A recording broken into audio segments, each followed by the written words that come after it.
Hello guys, welcome to our channel. This is Teja. ప్రస్తుతం మనతో పాటు సీనియర్ జర్నలిస్ట్ జగదేవ్ గారు ఉన్నారు. నమస్తే సార్. నమస్తే. బండ్ల గణేష్.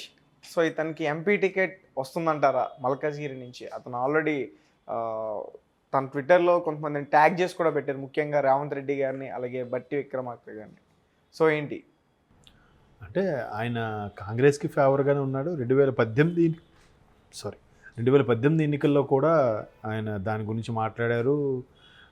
చాలా ఛానల్స్కి ఇచ్చిన ఇంటర్వ్యూలో కూడా కాంగ్రెస్ 100% గవర్నమెంట్ ఫామ్ చేస్తుంది, లేదంటే 7 o'clock బ్లేడ్తో సంథింగ్ అప్పుడులో ఒక స్టేట్మెంట్ ఇవ్వడం. అది ఆ తర్వాత చాలా వరకు ట్రోల్ అయింది కదా ఆయన మీద.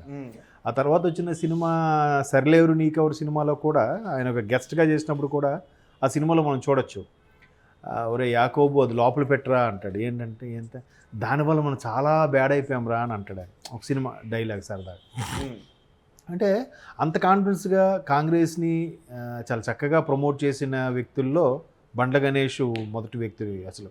అంటే ఎవరు నమ్మినా, ఇప్పుడు చాలామంది కాంగ్రెస్ వస్తుందని ఈసారి కూడా నమ్మలే. రేవంత్ రెడ్డి గారు గవర్నమెంట్ ఫామ్ అయ్యి అరే రేవంత్ రెడ్డి గారు ముఖ్యమంత్రి అయిపోయారా అనుకునే వాళ్ళు ఆశ్చర్యపోయిన చాలామంది ఉన్నారు. ఈవెన్ ముఖ్యమంత్రి అయిన తర్వాత ఆయనకి ఒక ప్రైవేట్ ఛానల్లో ఇంటర్వ్యూ చేసినప్పుడు కూడా మీరు అసలు ఖచ్చితంగా గెలుస్తారు అనుకున్నారు అని అంటే రేవంత్ రెడ్డి గారు అని చెప్పి నేనైతే నమ్మాను, ఖచ్చితంగా నమ్మాను కాబట్టే ఈరోజు ఈ ప్లేస్లో కూర్చున్నాను అన్నట్టుగా చెప్పారు. అంటే చాలామంది సీనియర్ జర్నలిస్టులకు కానీ విశ్లేషకులకు కానీ వాళ్ళ అభిప్రాయం ఏంటంటే కాంగ్రెస్ మంచి టఫ్ ఫైట్ ఇస్తుందని తెలుసు కానీ గవర్నమెంట్ ఫామ్ చేస్తుందని ఊహించలే. సో అట్లాంటి కాంగ్రెస్కి 2018లోనే పూర్తి స్థాయిలో నమ్మి గవర్నమెంట్ ఫామ్ చేస్తుందని నమ్మిన వ్యక్తుల్లో మొదటి వ్యక్తి బండ్ల గణేష్ గారు. సో ఆయన ఎందుకో అప్పట్లో కూడా 18లో కూడా ఢిల్లీ చాలాసార్లు వెళ్ళి రావడం జరిగింది, సంవాట్ లాబింగ్ జరిగింది. ఆయనకు కూడా ఎంతో కొంత ఇన్ఫ్లుయెన్స్ ఉంది. ఆయన ఎవరి గురించి అయినా డేరింగ్గా మాట్లాడడం, తర్వాత మీడియా ముఖంగా డిబేట్కి వెళ్ళేటప్పుడు కూడా గట్టిగా మాట్లాడి ఇవన్నీ జరిగాయి.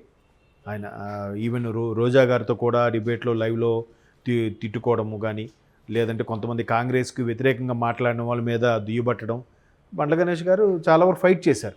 సో ఆయన నేను చెప్పకనే కాంగ్రెస్ వ్యక్తిని చెప్పుకున్నారు, తర్వాత కాంగ్రెస్ తీర్థం పుచ్చుకున్నారు, కాంగ్రెస్లోనే ఉండారు. బట్ కాంగ్రెస్ తరఫున పోటీ చేయలేదు ఎందుకో. బట్ ఈసారి స్ట్రాంగ్గా పోటీ చేసి గెలవాలనే తలపులో ఉన్నారు కాబట్టి మల్కాజ్గిరి మీద వేసినట్టుగా ఆయనగా ట్వీట్ చేసుకున్నారు. బట్ మల్కాజ్గిరి ఇది ఎందుకేనంటే మల్కాజ్గిరి కూడా ఒక సెంటిమెంట్ ఉంది.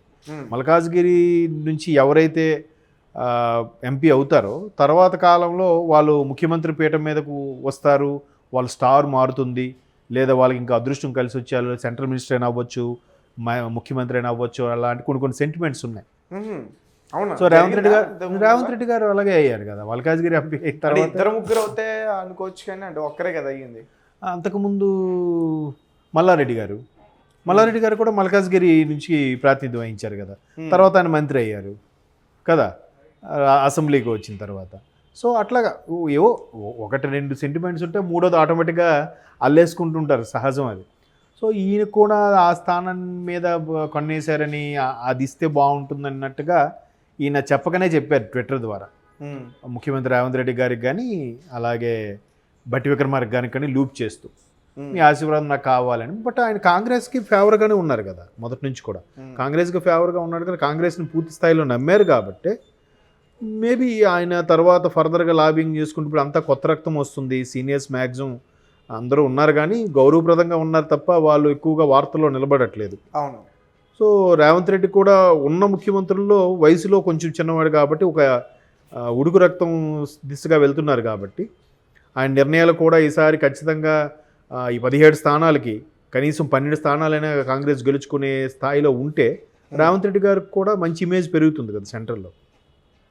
సో ఇప్పుడు బండ్ల గణేష్ గారు మల్కాజ్గిరి స్థానంగా ట్రై చేస్తున్నట్టుగా తెలుస్తుంది. బట్ ఆయన ఒక ప్రజాదరణ ఉన్న నాయకుడిగా ఎలాగ రూపాంతరం చెందుతారు లేదా చెందారు అనేది మాత్రం ఇంకా పూర్తి స్థాయిలో అయిందా లేదా అనేది క్వశ్చన్ మార్కే.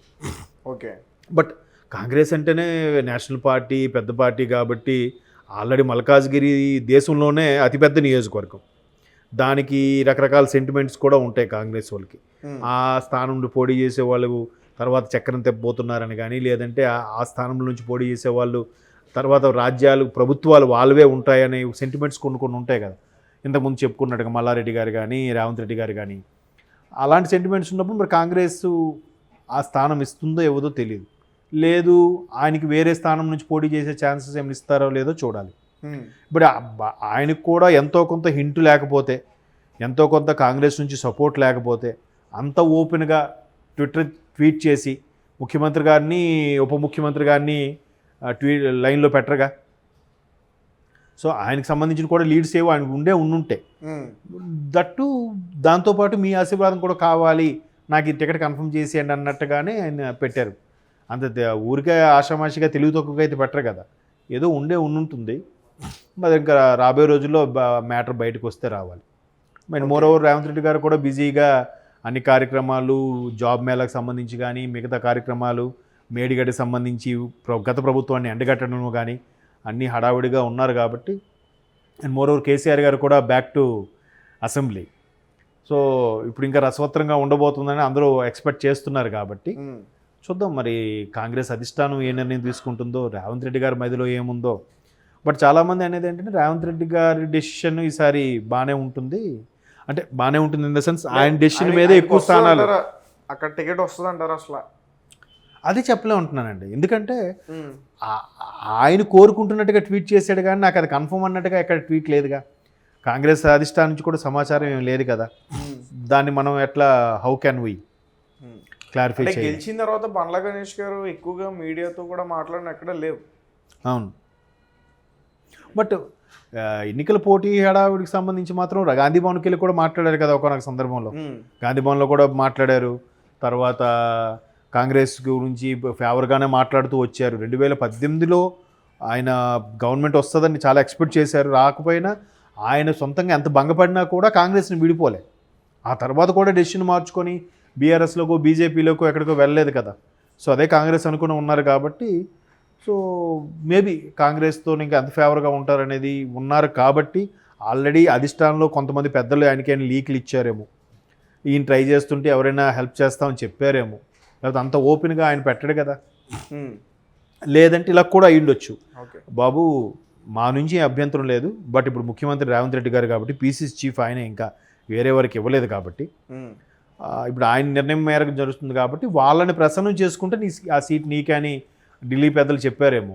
సో అతన్ని ప్రసన్నం చేసుకోవడానికి ఆయన లూప్లో పెట్టాడేమో ట్వీట్ చేస్తూ, అలా కూడా అయ్యుండొచ్చు కదా, ఓపెన్గా మీ ఆశీర్వాదం నాకు కావాలి అన్నట్టుగా.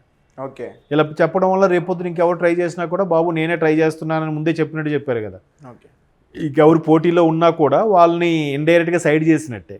ఓకే, ఆ బరిలో ఇంకెవరు ఉన్నారు సార్? అదే ఇప్పుడు చాలామంది కాంగ్రెస్ రాదనుకున్న వాళ్ళు ఎప్పుడైతే రేవంత్ రెడ్డి గారు ముఖ్యమంత్రి అయిన తర్వాత కాంగ్రెస్కి చాలా వరకు ఊపు వచ్చింది. ఈసారి 17 నియోజకవర్గాలకి 17 లోక్సభ నియోజకవర్గాలకి ఈజీగా 10-12 అయినా కాంగ్రెస్ తెచ్చుకుంటేనే బాగుంటుంది, మన రేవంత్ రెడ్డి గారికి ఇమేజ్ పెరుగుతుంది, సౌత్లో కూడా కాంగ్రెస్ మంచి ఊపులో ఉంది అని సెంటర్లో చెప్పుకోవడానికి కూడా బాగుంటుంది కాబట్టి బాగా కాన్సన్ట్రేషన్ చేశారు. సో బట్ దానికి గెలిపించుకోవాలంటే మల్కాజ్గిరి అతిపెద్ద నియోజకవర్గం కాబట్టి ఖచ్చితంగా ఒక కీలకమైన వ్యక్తికే పెడతారు అక్కడ. ఆల్రెడీ అనుభవజ్ఞుడు, ప్రజాదరణ ఉన్న వాళ్ళని పెడతారు. బట్ ఆ ప్రజాదరణ ఉన్న వ్యక్తి గత అనుభవాల దృష్ట్యా చూస్తే రేవంత్ రెడ్డి గారే ఉండేవారు. అవును, మరి ఈసారి ఆయన కనుసన్నల్లో ఉండే వ్యక్తినే పెడతారా లేదా అధిష్టాన నిర్ణయం మేరకు ఇంకెవరినైనా పెడతారా అనేది చూడాలి.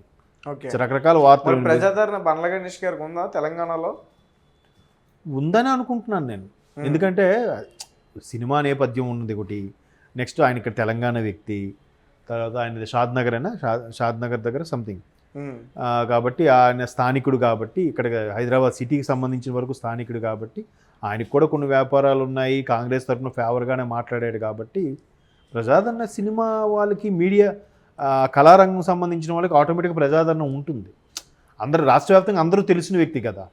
ఇప్పుడు పర్టికులర్గా లోక్సభ నియోజకవర్గము, అసెంబ్లీ నియోజకవర్గం వ్యక్తులు అయితే ఆ పర్టికులర్ నియోజకవర్గం తెలుస్తుంది, లేదంటే వాళ్ళకి ఏమైనా మంత్రి పదవి ఇస్తే తెలుస్తుంది. సినిమా నటుడిగా, ప్రొడ్యూసర్గా తెలుసు కానీ ఒక నాయకుడిగా, ఒక పార్టీ నుంచి నాయకుడిగా ప్రజాదరణ ఉందని అడిగాను మిమ్మల్ని. అవును, అదేంటున్నాను. ఇప్పుడు ఆయన కొన్ని ఫార్మ్స్ ఉన్నాయి, ఫార్మ్స్ ద్వారా ఆయన అండర్లో కొంతమంది కొన్ని 100 మంది పనిచేస్తున్నారు. సో అలాంటి ఫార్మ్స్ నడిపిస్తున్నారంటే నాయకత్వ లక్షణాలు లేకుండా అయితే నడిపించలేరుగా.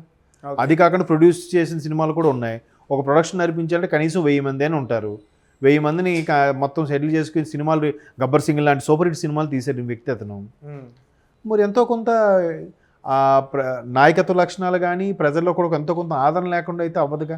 ఓకే. ఆయన గాంధీ భవన్లోకి వెళ్ళి ప్రెస్ మీట్ పెట్టి మరీ మాట్లాడారంటే కాంగ్రెస్ వర్గాల్లో కూడా ఆయన సన్నిహితులుగా ఉండేవాళ్ళు కానీ ఆయన తెలిసిన వాళ్ళు కూడా లేకపోతే అంత ఓపెన్గా వెళ్ళి మాట్లాడరుగా. ఓకే. కాంగ్రెస్ వాళ్ళు కూడా మా గురించి మీరు మాట్లాడండి అని చెప్పకపోతే ఈయన అంత ధైర్యంగా వెళ్ళి మాట్లాడలేరుగా. సో కాంగ్రెస్ నుంచి అయితే కొంత సపోర్ట్ ఉంది.